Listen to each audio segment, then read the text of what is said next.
This is the Mental Metal Podcast, and I am your host, Coach Matt Thomann. I'm a former athlete, teacher, coach, and athletic director that switched careers after surviving cancer and a stroke in the fall of 2020. But I'm also a dad of a son and a daughter that were successful high school athletes that went on to college. Now I use that experience along with my ICF coaching certification when helping teams, coaches, and athletes from all over the country. Each week, I will pose a specific question that will help coaches of all types better understand mental toughness.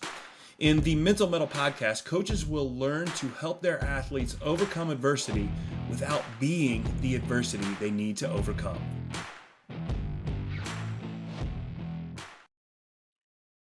Welcome back to the Mental Metal Podcast. I am your host, Coach Matt Thomann, and we are going big time today. I'm excited about this. Got a great guest, my first coach in the professional ranks, which is really cool. But first up, just again, the way I always start with a little bit of gratitude, and just once again, thank you all for tuning in, listening, and just don't forget to hit that like, that share, that subscribe, all those things. It means a lot to me. If you like what I'm doing, just get it out there and share it with as many people as possible.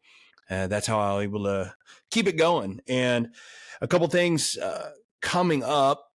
I have a webinar coming up that I really want to see as many people as I can get on there. It is called Own Your Voice, Empower Your Game. And it is all around the idea of recognizing and adjusting your inner voice, or having your athlete do it. The webinar is for the parents and or the kids. Anybody can come on, and it's some really good stuff that I don't think is overly intuitive. I think that we are all aware of our own inner voice, and we hear our inner voice, but I don't think we realize how important it is in controlling that and being in charge of that voice, and also how much it affects our performance in life and on the court. So there's going to be a register link in the show notes. Make sure to sign up and join me. It's on a Sunday evening, 6:00, the 22nd of October. So hopefully you can make it. And if you can, I plan to record it, but go ahead and register for it. Even if you can't make it, I'll make sure and send out the webinar, the recorded webinar, to anybody who wants it. So that's Own Your Voice, Empower Your Game. It's going to be some fairly specific stuff that I have on controlling the voices. So, and I've mentioned this before. It'll come up today in the conversation, in the interview. I am continually pleasantly surprised with the comments I get from my guests that all reiterate what I'm trying to say. You're going to hear it in this interview. This is easily the most accomplished athlete I've had on my podcast. His name is MHenry Domercant. An absolute player. You'll hear him talking there. He played at Eastern Illinois University and was just, he lit the NCAA on fire for a couple of years. Like, he was a scorer, and and now he is the head coach of the Windy City Bulls. That's the G League for the Bulls. So he's also, now he's got a pretty good job as a coach. So he's one of the more accomplished people that I've had on the podcast, and to have him say all the things that I'm trying to convince players and parents that this is what they need to be working on, it's just makes me feel good that I know I'm going down the right path. And just his story here really helps out this whole process and the whole idea. You'll notice in his story, and I'll give a timeline a little bit here of it. He came from Naperville, up near Chicago area, and he was a phenomenal player there. But then he goes to Eastern. He redshirts a year, finds out, which is is getting knocked down a little bit, but then he comes back and he plays 4 years at Eastern and ends up scoring some unbelievable number of points, like on the all-time list, and then doesn't make the NBA, but he goes to Turkey, which that's got to be a little bit of a kick, right? Then he plays for a while and he gets, just eventually an injury. He has to get out, and then he doesn't know what he's going to do. So he goes and now he's a coach, and now he's those same issues that he had about, am I good enough? Can I do these things? And how do I get better? How do I improve? How do I be my best? And now he's doing that with other athletes that were in his position. So it's just a really good opportunity to listen to somebody who's been up and down and all over with basketball. And the one thing that I want you to pay attention to is it's all the same struggles, the same ideas, the same helpful hints for athletes. It's the same. When you got a kid struggling with some stuff in junior high or high school and the things they need to work on, it's the same when a guy leaves a successful high or college basketball program and goes to the NBA G League and has to get better and improve and push and things like that. It's all the same, right? It's the same sort of, they need the same sort of motivation. They need the same kind of voices. They need the same kind of effort and the same kind of mentality. It's all the same. And that's so useful for us to know as, coaches and parents of athletes that aren't in the G League or aren't in professional, that we can take notes from the professionals and what they're doing and how they're affecting their mindset and their mental health and how important it is to them. So again, I love it. I love listening to this entire interview. It's Henry, just a genuine guy that has a lot of good information. So I'll catch you on the backside and we'll get a little bit of a breakdown. But for now, enjoy the interview with Windy City Bulls head coach and former Eastern Illinois superstar, Henry Domercant. Parents, are you aware of how your athlete talks to themselves, that inner voice that motivates them, that drives them? And if you're not aware of it, you should be. It matters. Your inner voice wields immense influence over your mental state, and successful athletes recognize that confidence, resilience, and long-lasting success are deeply intertwined with a positive inner voice. So you need to invest in building that positive inner voice. It'll help them gain victories, not only on the court, but it'll help them get a lifetime of victories. So join me for a webinar called Own Your Voice and Empower Your Game. It's on Sunday, October 22nd at 6 p.m. All are welcome, kids, parents alike. Gain some tools, gain some techniques to nurture that positive inner voice that'll help them on and off the court.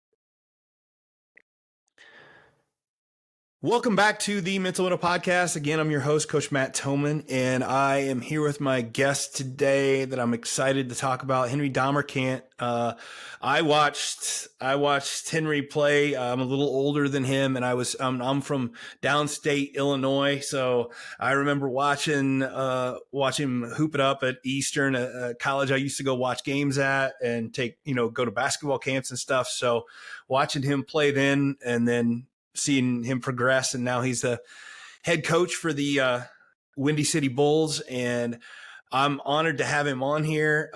And honestly, Coach, what I want to talk about today, you've been a successful high school basketball player. You've been a very successful high school or a college NCAA player. You had a good career as a professional athlete, and now you coach professional athletes. And your perspective on what it takes to be mentally tough enough to play the game of basketball at all levels is it's what I want to dive into. So welcome, and just give me, like, I watched you play, but give me a little bit of, like, I want you to like sell yourself a little bit. Like where? Well, Come on. if that's what we're waiting on, I'm a terrible salesman Yeah, I know. regarding me. But first off, I want to say thank you for having me. I'm excited to learn from you and be a part of the show. I think what you're doing is valuable and necessary, especially in our times. I think you were created for such a time as this. And man, I say let's get this thing rolling. As far as who I am, like you covered it. I was fortunate to play Eastern Illinois University, fortunate to reach the NCAA tournament and make a few shots along the way. As Hold on. Time out. Time out. I know. Was it 2 years in a row you were the NCAA scoring champ? well, I definitely no. I was Come top on. 5 in scoring for 3 Okay. years in a row. So Oh, okay. I'm sorry. My apologies. Yeah. Hit a few definitely not shots. two times Okay. scoring champ, but But I you was were right fortunate there. enough. My senior year, no one in college basketball scored more points than me. Let's say that. Okay. There you go. All right. So what's that add up to for total points in college? Just over 2602 back then. Now with the way analytics and guys are shooting the three, a lot of people are getting that. But back Yeah. then, I think I finished number 26 all time when I finished, and now probably 20 people passed me now. Yeah, and it's you say, I mean, the 3-point existed then, but we didn't take them like that. Like it was nowhere near where I wish nowhere. I would have played now, because I would have took a whole lot more. But I'm grateful for the time I spent, how I learned the game, but I'm glad that I was able to be young enough to be a part of the shift. Yeah. And see how the game is played. The game has changed probably more in the last 15 years than it has in the last 50, right? So I agree. I agree. So you went. You had a decent playing career. How far did you guys get in the NCAA tournament?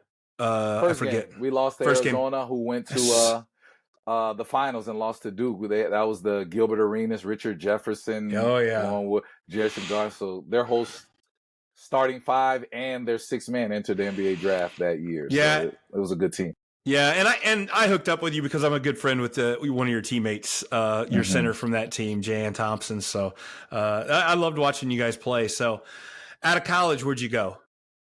Out of college, I went straight to Europe, to Turkey, which was, you talk about mental hurdles, right? I had to look on the map to see when my agent called me, when I didn't get drafted, and my agent said, "Hey, you're going to Turkey." I had to literally like look on the map and say, "Where is that?" I hadn't even thought the place existed. And then going to a 98% Muslim country, back at that time, this is before FaceTime, Skype, all that. I didn't even have a computer. And so I was AOL Messenger and writing letters.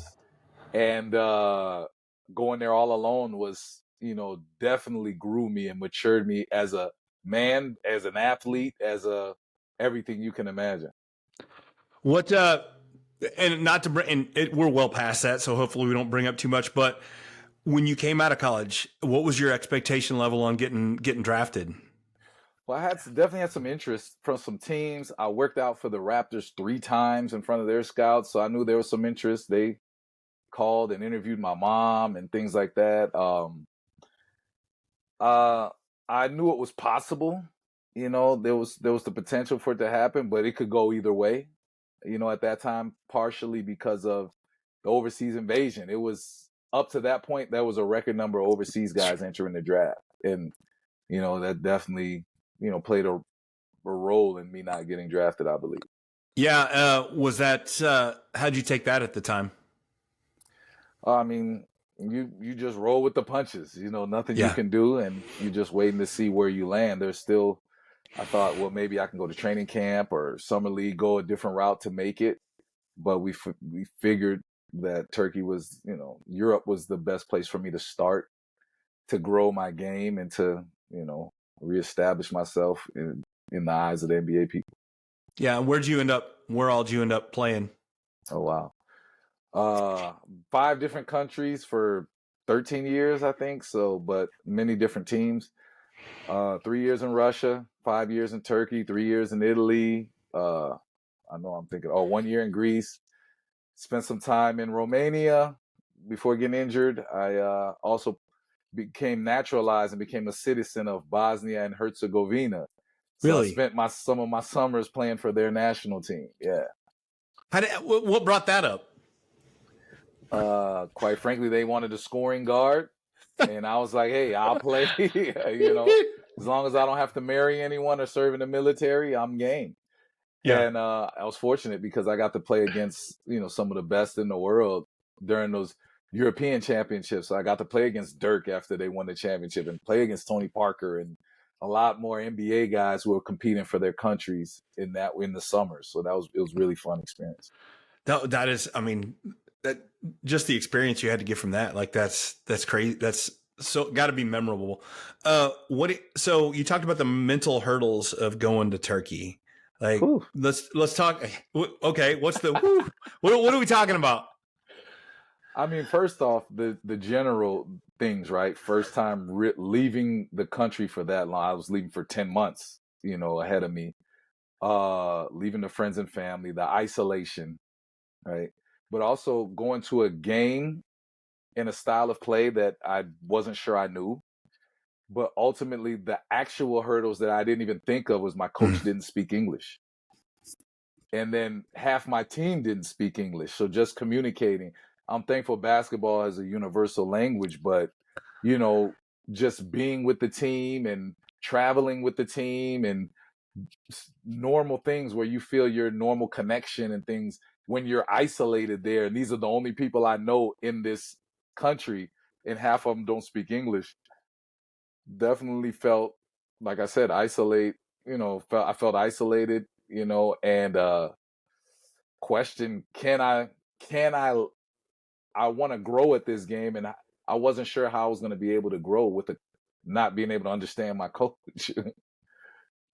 What'd you come up with? Like, I mean, you kept playing for 13 years, and I'm Yeah. assuming you got better. Like, Yeah. how'd you do that? Well, initially, this was the first year, and somebody translated, right? You have someone whose job was to do everything for the team. It felt like would also help translate. And then I tried to learn the language, right? I had to grow. I'm here, and so I really dove into learning Turkish, and I felt like I did a fairly decent job after 5 years being in Turkey, right? I hope I learned something. But another hurdle initially was the food. I wasn't really exposed to much foods. So you're thinking about my health, and as a professional athlete, all these things that I had to try to overcome. And for the first, I'd say, week, I didn't eat anything but bread, uh, fruit that I knew, the fruits that I know, bread, fruit, and white rice. For maybe the first 2 weeks. That's not a great diet plan to be a good athlete. Definitely not. And No. my performance, hopefully it didn't hurt my performance too much. But Well, yeah, but like you said, after a week, you figured it out. What'd you finally figure out to start? What'd you have to start figuring out? What's the first thing you ate that was like, I don't know, but I'm gonna try it? I mean, some of the grilled meats. You go to a place and you a steak. I'm like, okay, a steak's a steak, Yeah. and some chicken, things like that, and then French fries. I found a place that did French. At the time, I just didn't know how to order it, right? So there was Oh, times I see. I'd go in a restaurant and I would call my team captain and I would say, hey, tell them I want this pasta with no olives. I want French fries instead of these potatoes. And then I'd pass the waiter the phone and say, hey, this is what I want. So it wasn't just about the weird, like it's just not even the language and having to try to, it's the hurdles that you're not even expecting. That's yeah. So what was, I don't want to say, well, let's go back to college. Like you had a really, really good career as a player in college. How many, do you remember when you went from high school to college? What was the transition there, and what did you struggle with in college, if anything? Wow. My first year was, I redshirted my first year. Okay. And coming from Chicago, I led, this whole Chicagoland area in scoring, and a lot of my friends I played on the all-star teams with or the all-conference team, some of them were going to major universities, and Mm-hmm. they were playing right away. And I chose to go to Eastern for a lot of different reasons. And I couldn't understand, other schools were telling me I was going to start as a freshman. And here they end up asking me to redshirt. And I never had been up to that point without playing. And just really dealing with that and accepting that. I didn't accept it at first. I told the coach no, and I wanted to transfer right away. And my high school coach, who was like a mentor to me, convinced me to stay and said it could be good for me. I was a young freshman. I was 17 for half of my freshman year in college. And so dealing with that, just going to work for something, for a goal that I had down the line, but not being able to play and still try to help the team, be a part of the team, I struggled. I very much struggled not playing. Little did I know I'd acquired somewhat of an ego, having some of the success in high school, and now going to bottom of the totem pole, not playing, practice player, all of that. I struggled, a considerable part of that year. And I remember they used to say I'd come into my workouts and look like someone kicked my puppy every day. Like, but I fought through it, and I embraced the challenge of just not wasting the year. They say, okay, I have a year, I'm not going to waste it. So I really embraced going to the gym alone and fighting that fight alone. And I grew as a player. And I think that's why I was able to really take off from there. I think that's a great point. I think that with the, in the last few years, we've had a lot of, in the college basketball world, we've had kids got the extra year, and I think you had a lot of kids coming in that had to redshirt, and I think a lot of them come in like you, that it's like, hey, I've never heard of a kid that was good enough to get recruited to play college basketball that didn't go in thinking, I'm going to tear it up. Right. Because, Exactly. because that's the way you are. Right. So, my son's going into his sophomore year now, and he redshirted last year. Now, and at the time, even as the dad and him, it's like, oh man, really? They don't see how awesome I am. But it ends up being a blessing, and not even in disguise. It's a year to grow and to get better. And speak to that year as a red shirt. What can you point to that you're like, this changed me? Did it like, do you feel like it changed your trajectory at all? I mean, I just was able to see, first of all, from the basketball side, I was able to see everything, witness the games, learn, grow as far as that side, like the visual learning side. And then I was able to really just dive into the work and not worry about, oh, I got to save my legs for this game or anything like that.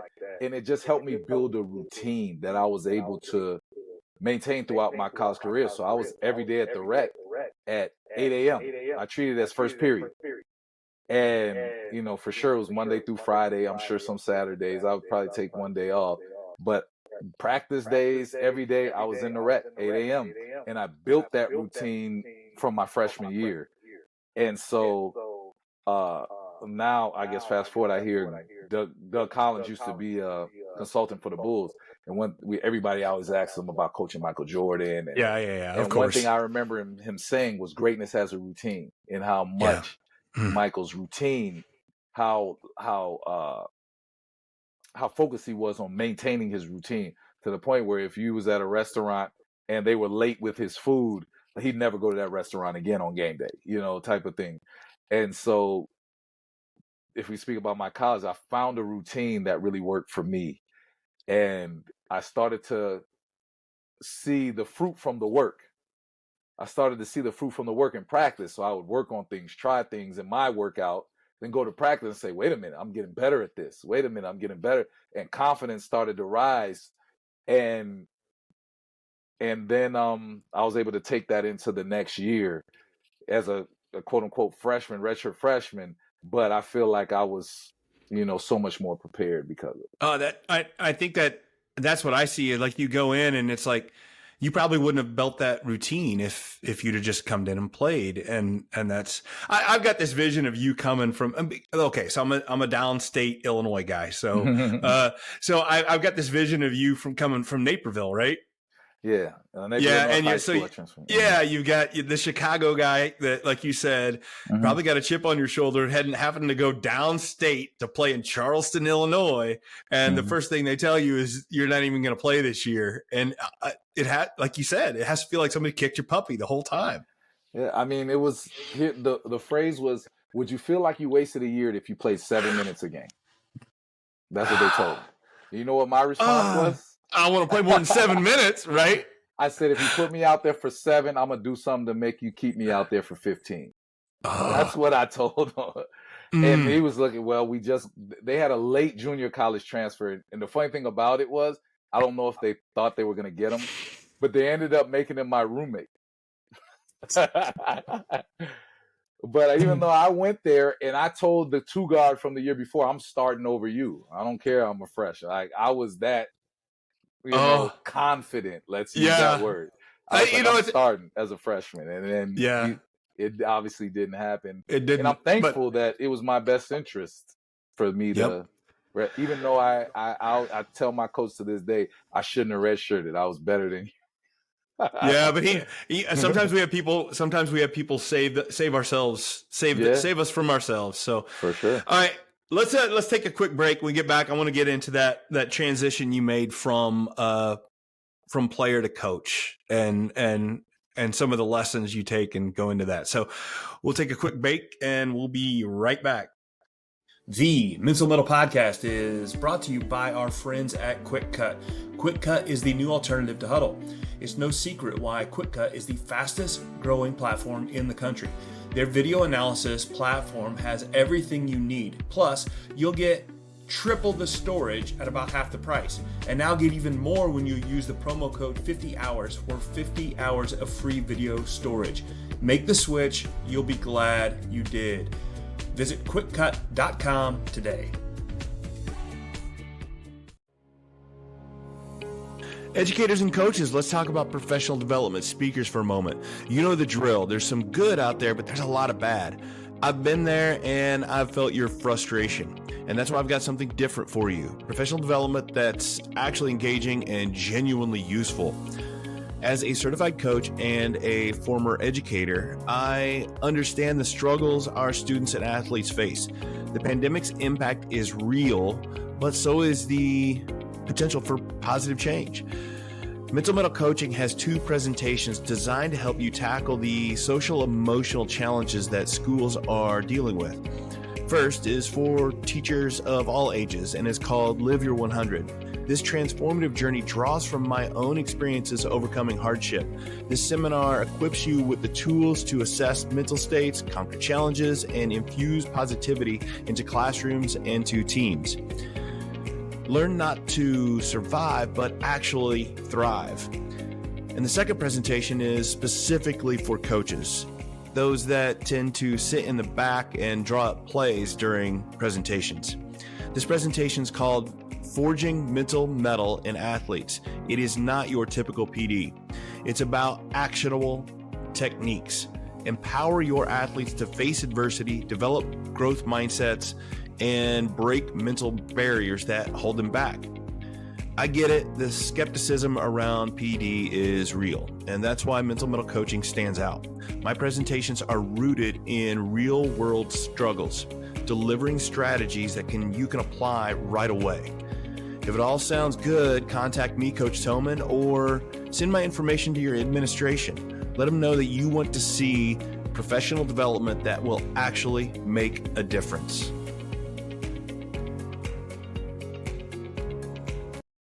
We are back on the Mental Metal Podcast. I'm here with my guest, the head coach for the Windy City Bulls, the Bulls G League team. And that's what I want to get into is making that transition from player to coach. How'd you make that decision? And, just tell me a little bit about that transition. It was difficult. First, I fought the transition from play. I wanted to play. I said I was going to play till the wheels fell off.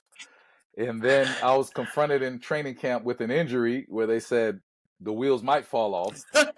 And I decided to quit before they fell off with some help from my wife. My wife said, hey, you're 36. They're telling you your Achilles is about to pop and it's time.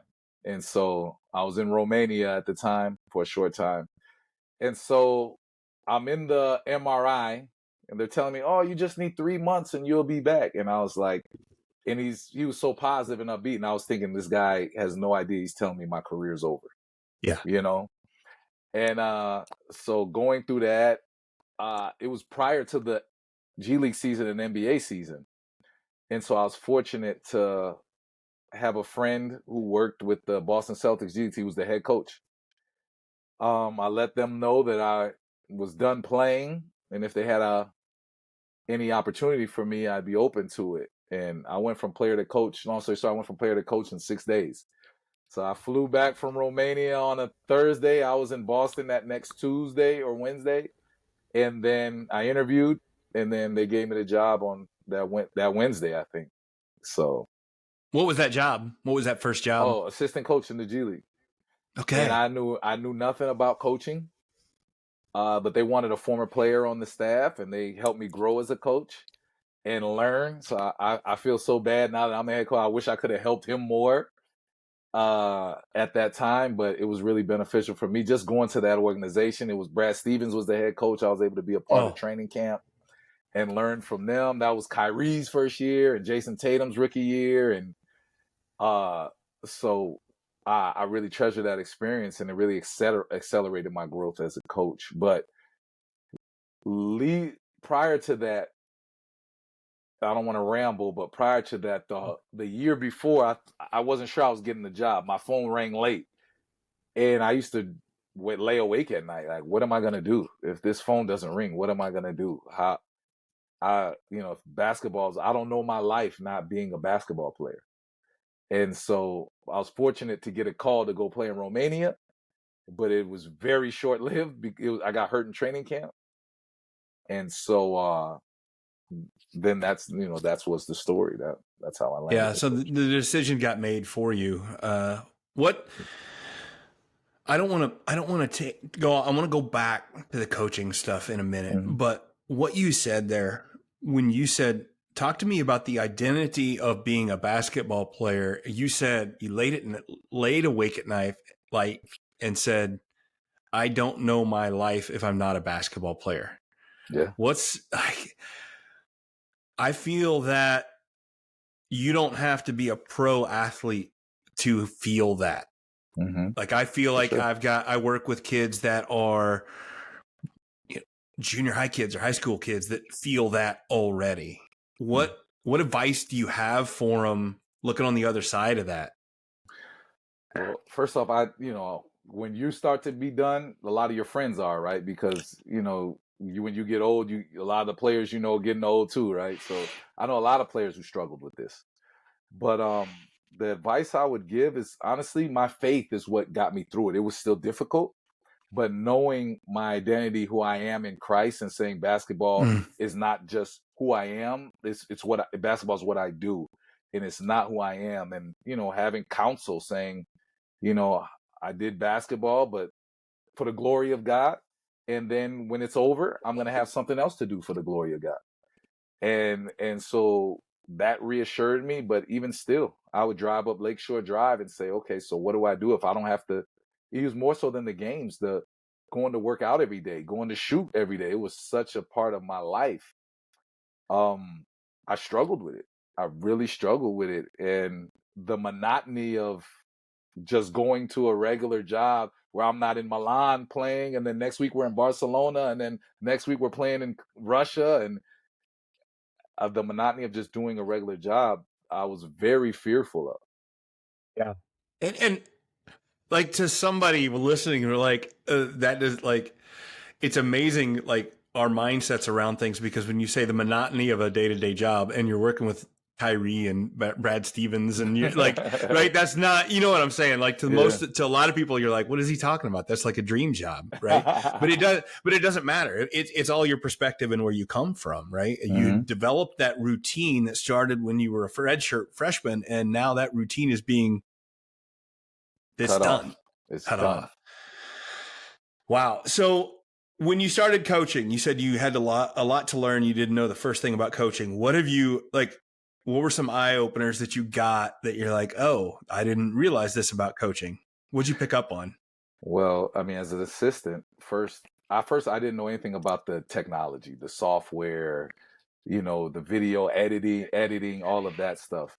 But how much more coaching is not just X's and O's, but how much communication goes into coaching, how much leadership goes into coaching, how much how do you successfully have good cooperation, and not to bore you with it, but understanding you need a clearly defined roles and clearly defined goal or a mission, and good communication helps all cooperation, right? And just understanding what you value and how does that go into a team, and also learning who you are, because the easiest mistake to make is, I want to be like, I'm going to say this because John Thompson said it, or I'm going to say this because Coach Krzyzewski said it.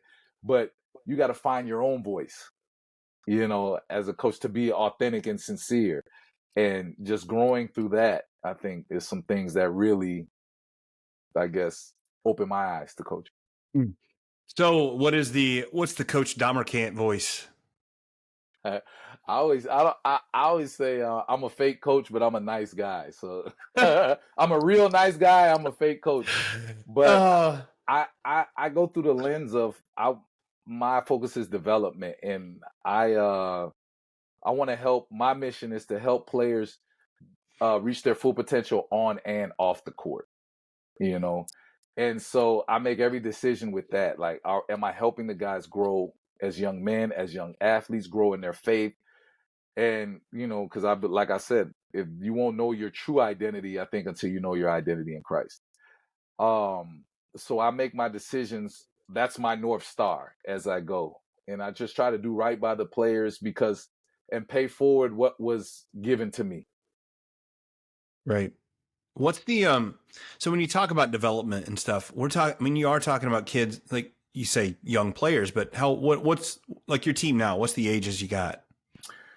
We've had players as young as 19, right? We've Really? had players, some guys enter the NBA draft, after 1 year of college, right? So we've had some as young as 19 or 20 I had a 36-year-old on my team, Jeremy Pargo, last year. So Yeah.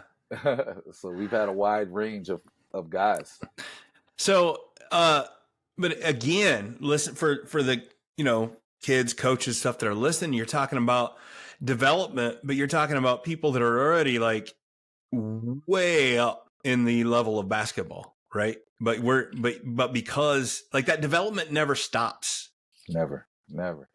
I believe, whatever age you should be trying to grow in your game, right? That's how you continue. The game is changing and you have to grow with it, right? Or you'll find yourself out of a job quickly, I think.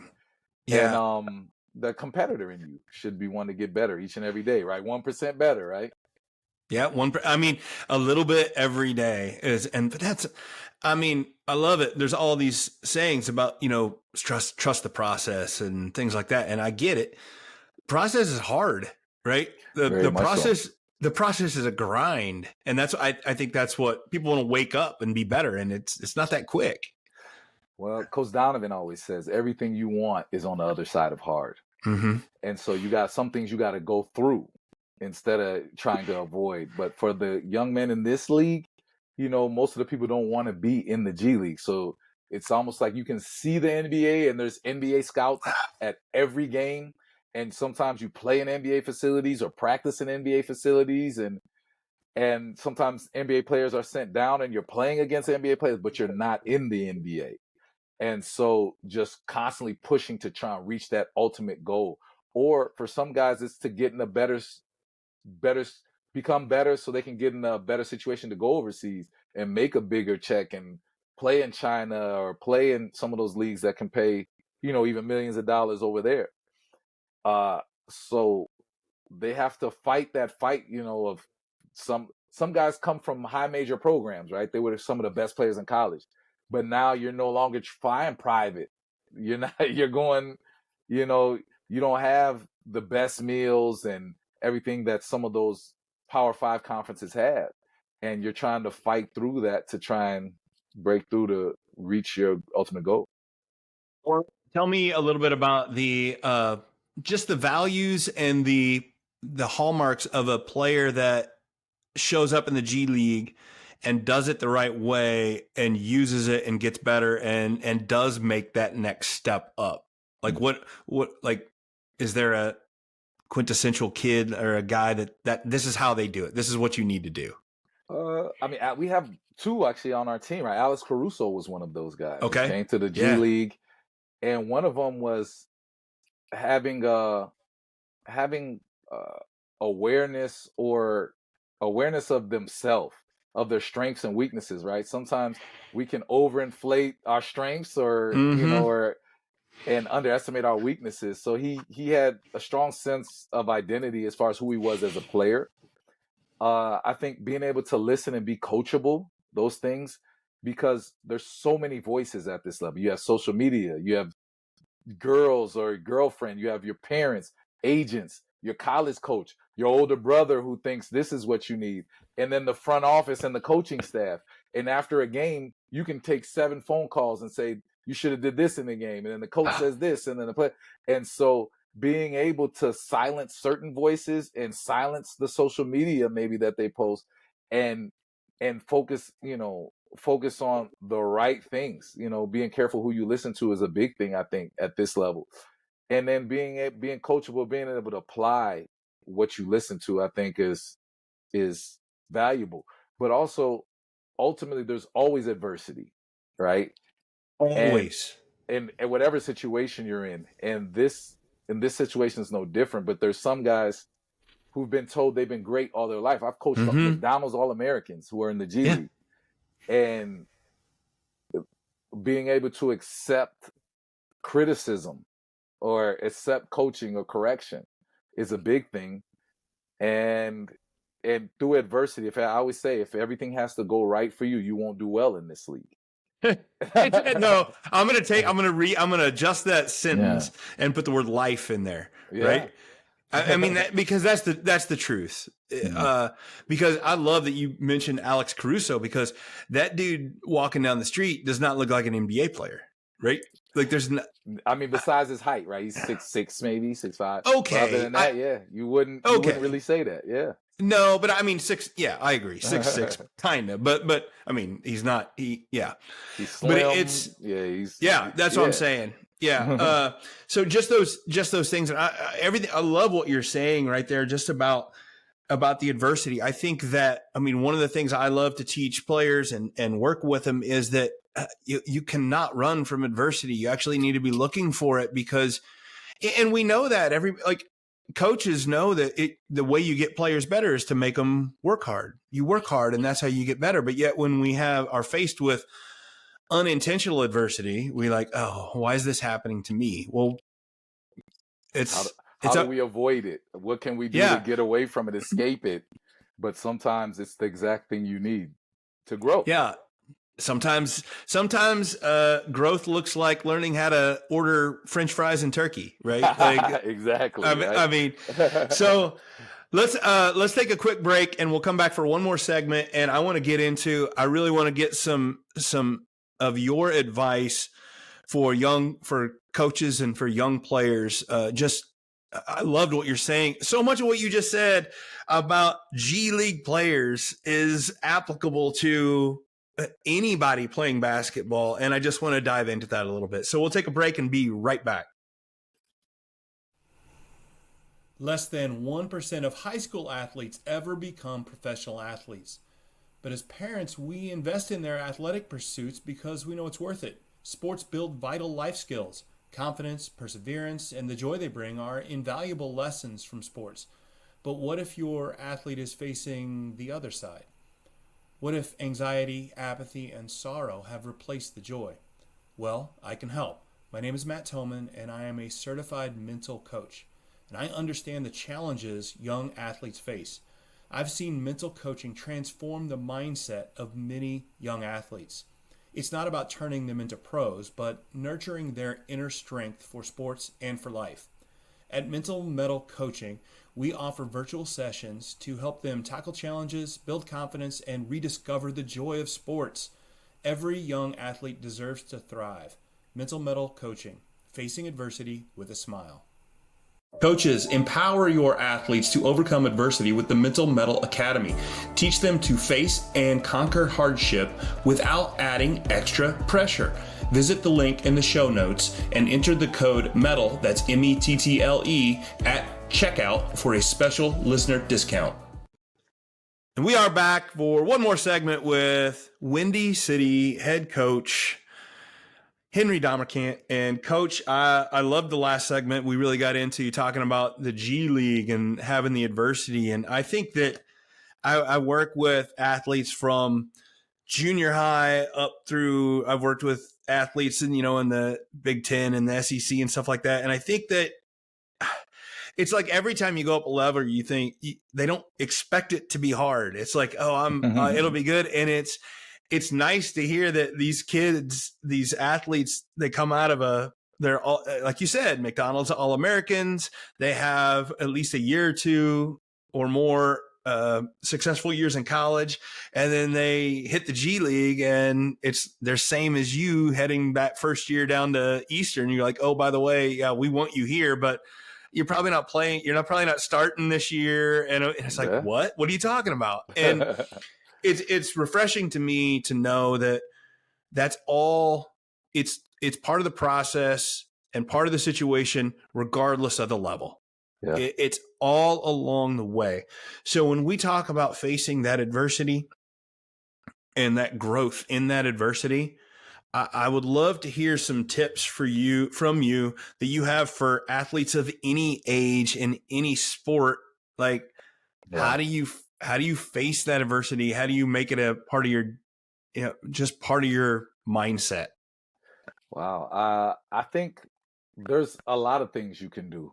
First off is, depending if you're, for example, a rookie, Dalen Terry came from Arizona. Mm-hmm. He was a first round pick. He plays the same position as Zach LaVine and DeMar DeRozan. So you go from playing all the minutes to all that to now he hasn't got sometimes he hadn't got off the bench in 2 weeks or 3 weeks. And first time in his life not playing. And, one thing I think he did was he embraced the work to get better. Talk to the coaches and the people who you trust to help you get better, but also talk to people who've been in that situation. Like, what did you do? How do I handle this the right way? Because unfortunately, the newsflash is you're probably still getting judged at whatever level you are. If you're at the end of the bench in junior high or high school or whatever it is, they're watching how you behave at the end of the bench because you still have impact on the team. And I want to also encourage them to say, don't underestimate your impact on the team. How you help in practice, your voice, whether you're encouraging, vibe projects. And the vibe that you project to your team, can impact even the best player. And then, you can still communicate from the sidelines or if that's your adversity. But I guess ultimately I would say is really think about how you can still use the situation to grow. Talk to your coaching staff or whoever, the trusted people who have your best interests at heart, where you can grow, or people who've been in that situation, and be positive. I believe that when your vibe project, it's, so if you sow peace, you sow joy, you reap peace, or whatever it is the saying is. Yep, I got you. Yeah. And I think that's what's a struggle for some athletes is, okay, in practice, I need that good vibe. At the end of the bench, I need that good vibe. I'm trying to help the team. I'm trying to help my teammates. However, I'm trying to take his spot. And that's hard. And I don't know if you have an answer for that. How do you do both? How do you try to help a guy and take his spot at the same time? You think it's help a guy, but you're helping the team. And anytime you can add value to the team, that's where you take a step forward. And you ultimately, if you help him, you help the team, but also you're helping yourself. It's not one way. Right? You're helping him and you get nothing. But I think that you still coming to compete at a high level is going to push you, but also push him, and he's going to push you, vice versa. And also, I say certain things are contagious.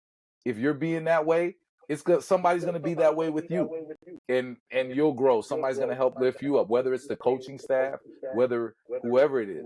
But I truly believe if you do it the right way, then it's gonna come back and only benefit you. I'm picking up pieces there of one of my favorite coaching books that I've read. If you've ever read it, it's called Mindset. It's by a psychologist, Carol Dweck. And it's the difference between a fixed mindset and a growth mindset. And one of the things she talks about on a growth mindset is when somebody with a growth mindset looks at the success of others sees that as an example of how to get better rather than be jealous of it. And I think that's really spoke to me when you said that right there, is like, I can be, learn from somebody, even though they're in my way. I can learn how did they do it and try to better myself. And that's a mindset. It's something you have to develop. And also it's perspective, because I don't see them in you. I see the battle as you. Yeah, maybe they have the spot you want, but it's because they possess something you don't have. And so better you. Don't worry about them. Get better with you, you know, and then that's when you'll see your situation move. So it's not because they're there. No, it's maybe because you lack something. Yeah. You know, and I think the natural reaction for athletes of any kind is, well, it must be coach doesn't like me. Yeah. Like, and you probably, even as a professional coach, you probably still get that sometimes. It's like, he just likes that guy better, when it's like, I like guys that help me win. That's, those who impact winning and help the group be better is who I like. Yeah, we want to win. But the phrase is, man, coach is tripping. Why you're not playing? Coach is tripping, right? Yep. And it's easy to say that, but I would say, like, in any issue, whether it's after a game, whether it's not playing, it's always try to look at yourself first, right? Because it could be the coach does like him in a random situation. But if the coach believes you can help him win, I believe you'll find your way on the court. So look at yourself, because you can't control who the coach likes, whatever. But if you look at yourself always first and try to see what you can take and grow from it, you'll always be better off. I agree. You said you can't control what the coach does, but you can adjust what things you can do. And I work with that kids all the time about control what you can, because the more you focus on things you can't control, the more anxiety you're going to have. Like, it just feels like you feel like you can't. And it's same goes with officials and, situations and things like that. And I was a coach, and I'm sure of course you have to argue with officials at some point, but there comes a point where it's like, this is not doing any good. All it does is drive the anxiety. It sometimes makes it worse, right? Absolutely. Makes the team worse. And I've had one technical each year. So once a year, I get one a year. That's it. But I've had to coach players on it, and I have to model the behavior that I want them, so I take that serious. But we've had some players where they're getting fined. And it's an issue, but and you'll be able to speak this a lot more than me. But for me as a coach, when I see a kid that's his focus, it's like, that means his focus isn't somewhere it should be. It's focused on somewhere it's deflection. It's coach is tripping and the refs are terrible. Exactly. Right? But at what point, where's helping the team? If I think I got fouled and I'm talking to the ref, well, who's running back, guarding in transition defense for helping their teammates? So I really push the idea of be there for the team. You guys are together. You don't have a moment to waste, because you need to be there helping your teammate. And if you're not, then you're letting your teammate down. And I get upset watching the NBA because there are players that don't do it right in the NBA, and I think they become a model. They become a model of that, and they're able to rise above it. But that doesn't mean that you can. So, and I'm sure those coaches would still want those players to stop, right? Yeah. Oh, I'm sure. Yeah. So something that brought up, you talked about all the voices that the G League players hear. But then at the same conversation, we talked about having to listen to criticism. And that is so difficult. How do you filter out the voices and pick up the criticism because listening to too many voices is dangerous. Yeah. But listening to none of them is not what you want either, because you got to take criticism.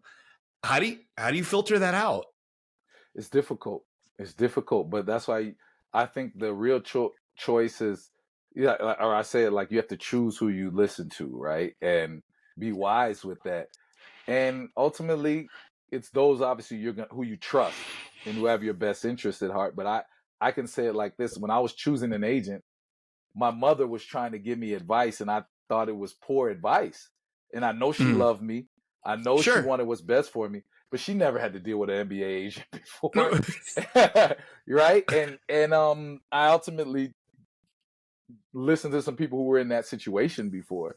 So I would say listen to experience, if anything.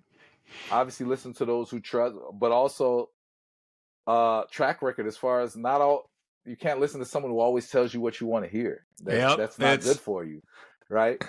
And I would say look for the things. If you really want to get better, you're looking for the things you didn't do well, not for the things. So receive the constructive criticism if it's done in the right way. Then just be open to receive it. Have the humility to receive it. Because if you want to learn or you really want to get better, you can take something from anything. Yeah. I like to say that, like, listen to the voices and pick up, like, criticism and voices are pieces of information, right? And you it's your job to figure out what it is that's useful and what's nonsense. And it is hard, and that takes practice, and it's hard for when I'm working with high school kids that have stuff like that. It's hard to have those voices, right? Which was one of the worst voices when I was in high school that I had to stop listening to? Yeah, was my own. Yeah, was my own, because I couldn't move past mistakes. I couldn't move past mistakes, and I would say, oh, that's terrible. Come on, and I would yell, and I would sometimes even yell a curse word. And it got to the point, it got so bad, my high school coach said, if you react after you miss a shot again, you're running every time. Yeah. And that's what broke the cycle for me, because I didn't want to run. I think I wish I'd have asked you that, because I love what you said there, because I work with a lot of my athletes I work with are highly successful and very, very driven.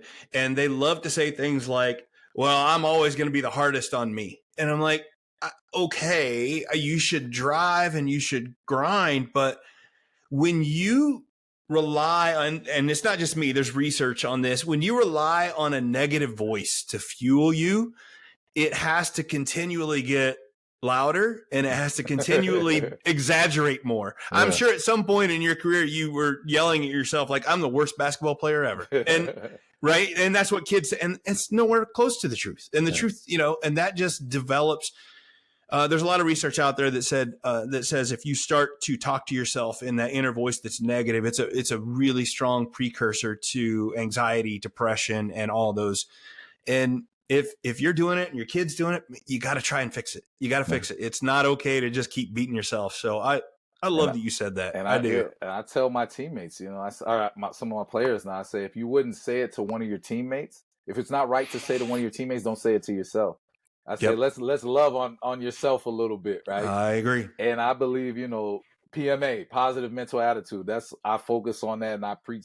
I believe that's the way to go. And I think a lot more coaches are thinking, through positive reinforcement is the way to go with guys, more than the old school, we're going to beat you down mentally kind of thing.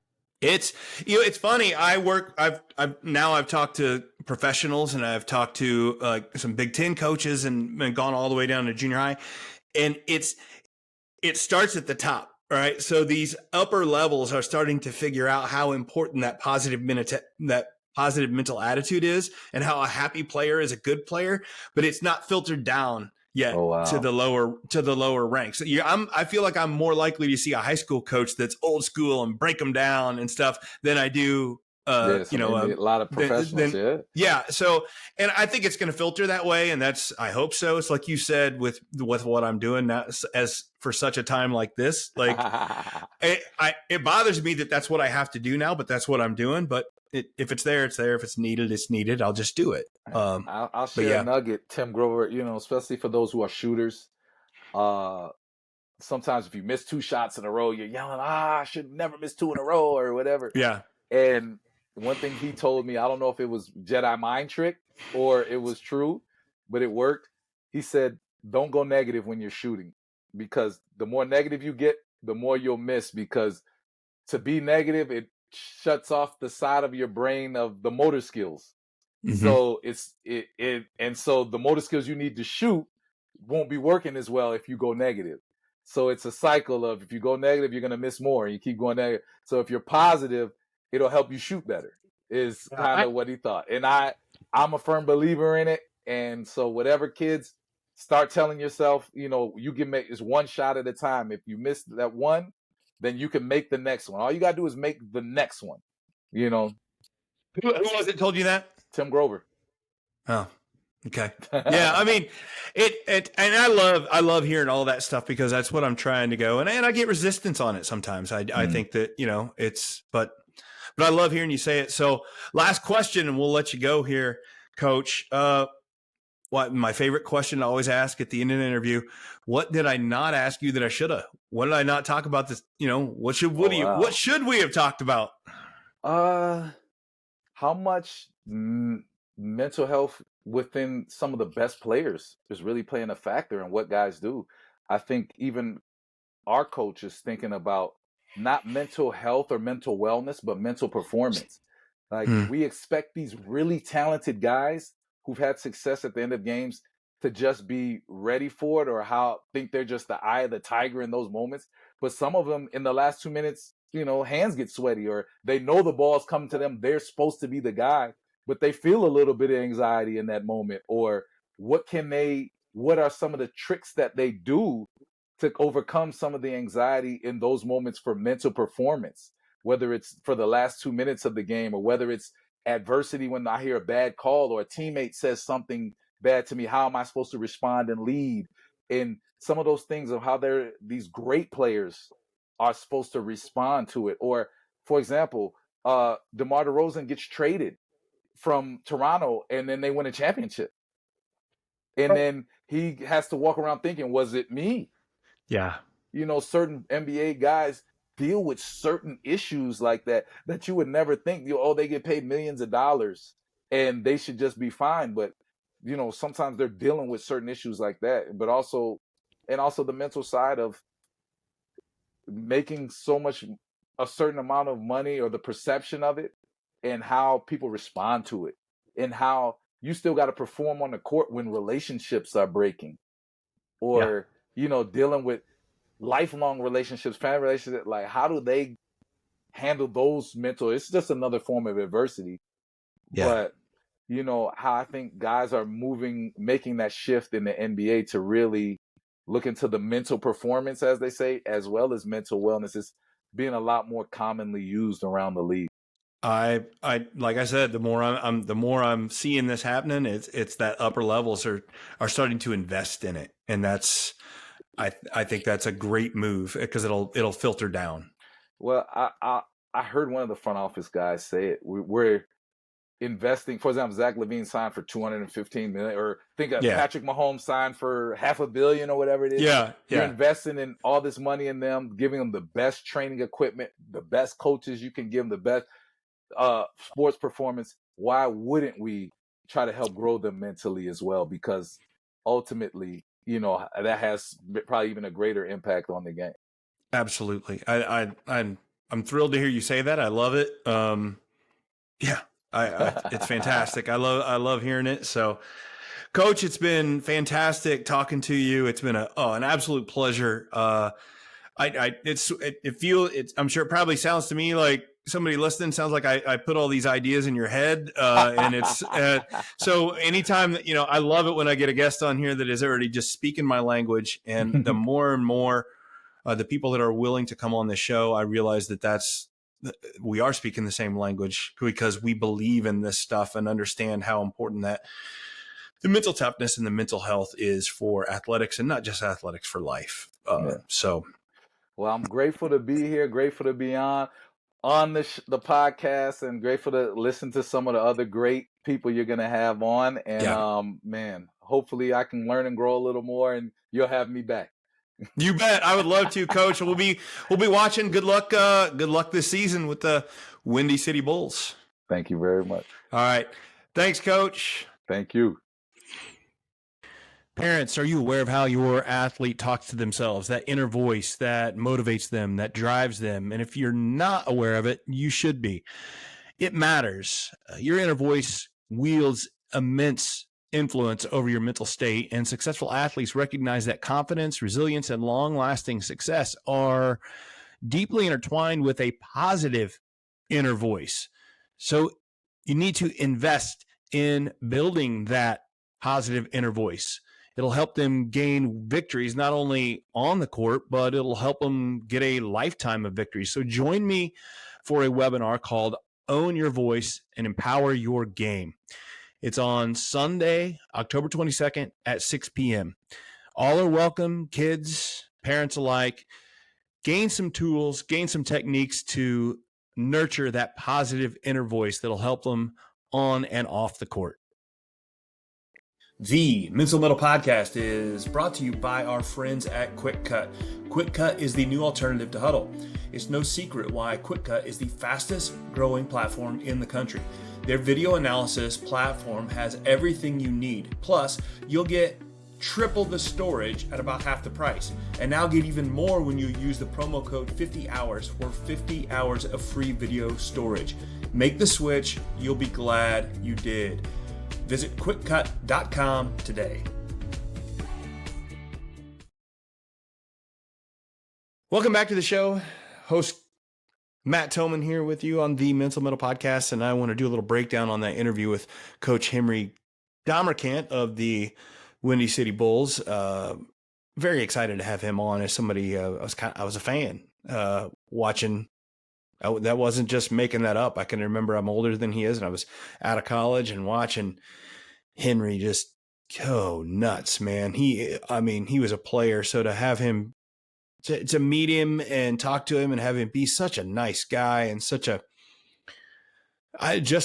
great role model for a lot of the athletes he's around, and just, he has a lot of the same ideas I do. It's really good to be able to have him on the show and talk to him.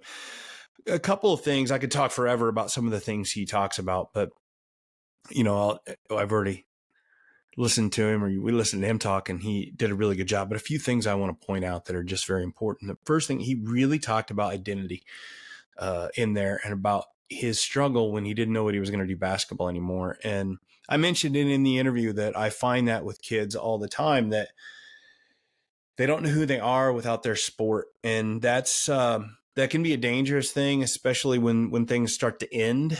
It's fine while it's going, but when it starts to end, and it's something that he really struggled with as an adult. So whenever kids end high school or in college or wherever they have to end, it can be hard. And that's something we need to pay attention to as parents, as coaches, is paying attention to that identity and making sure that they understand that they are something other than their sport. And for Henry, it was for him, it was his faith and his faith in Jesus Christ, and how he can use that, and how he learned basketball was not what I am.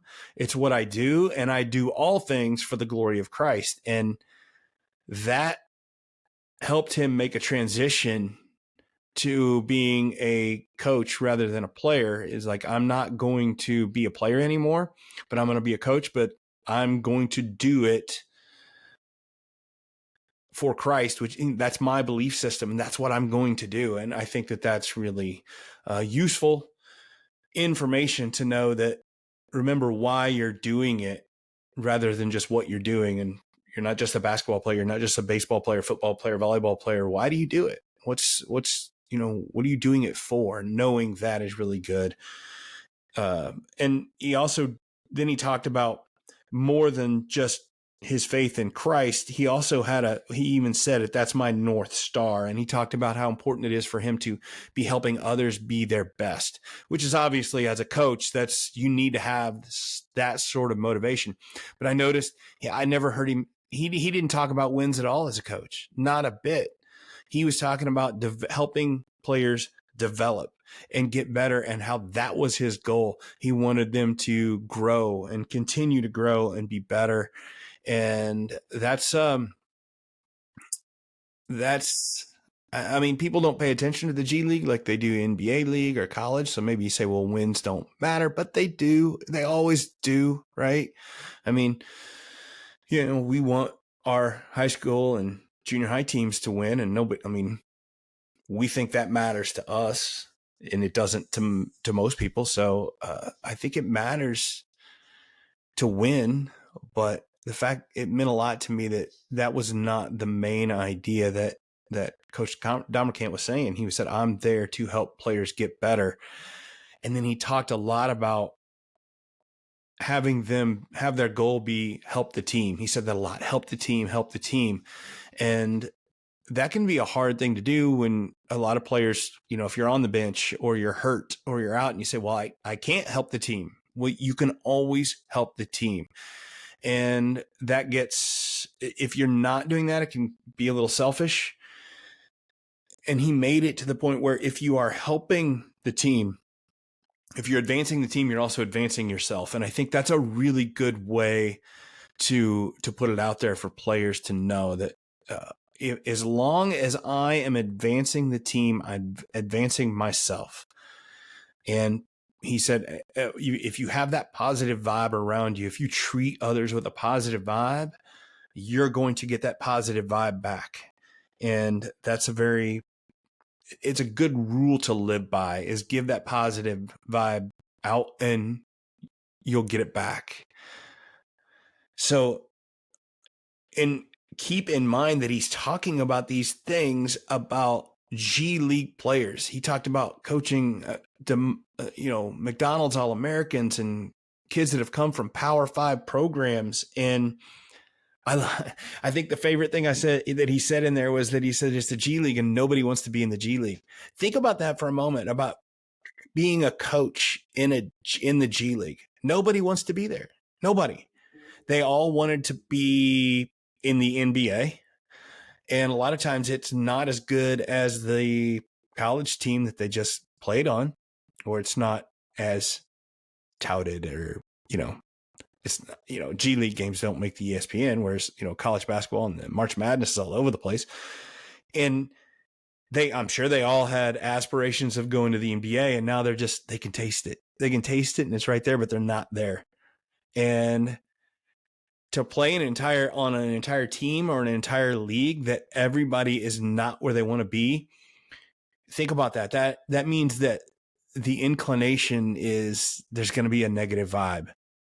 And that negative vibe is easily filtered out through a program, which makes a guy like Coach Domercant probably a great pickup or a great addition to a coaching staff in the G League, because he is a very positive guy, and he talks about how important he thinks positive mental attitude is, and just how he talks about making sure, and he's really talked a lot about accountability and making sure that you're focusing on the things that you can do and being yourself and doing things, focusing on yourself for yourself is one way to put it, and how just important it was to pay attention to not the refs, not the coach, when he was talking about coaches tripping. And he's really talking about those controllables, of course, that I love to talk about. So I think those makes him a really good fit for that. And then also his mention that you need to expect adversity. And the other thing that he said there is if you're waiting, or if you need things to go right for you to do well, this league isn't for you. And then of course we talked about how that's life. And I think that's a great mantra to have. If you are just waiting for things to go your way, man, that's that's dicey. That's waiting for luck. And I mean, hey, if you're waiting on luck and if you're relying on luck to have a good day or have a good life, then you're kind of treating life like a casino. And man, the house always wins, right? You win money a while, but you always get it back. So you don't want to, like, circumstance and luck are just not things you want to rely on. You can expect that adversity and then do something with it. So again, I've probably said too much and babbling here a little bit, but I just did love that interview and loved having Coach Domercant on. Remember to like and share this to anybody who's interested in, you think it could help them. I think that hearing from a guy like Coach Domercant that's been all the way through it in all different levels, and he's saying the same thing that others are trying to do, and that just know that it's the same everywhere. It's a grind. No matter how far you think you're going in your sport, the next level is going to be a grind. It's going to be a grind. Expect that and embrace the grind and enjoy it. So until next time, this is Coach Matt Thomann, and this has been the Mental Metal Podcast.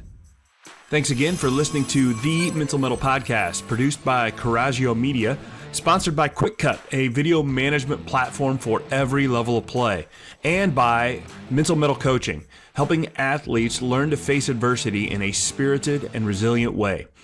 The Mental Metal Podcast is created each week to help players develop more mental toughness, and that is something that will help all of us. So help me out and like and share the Mental Metal Podcast with your friends. Until next time, keep forging your metal.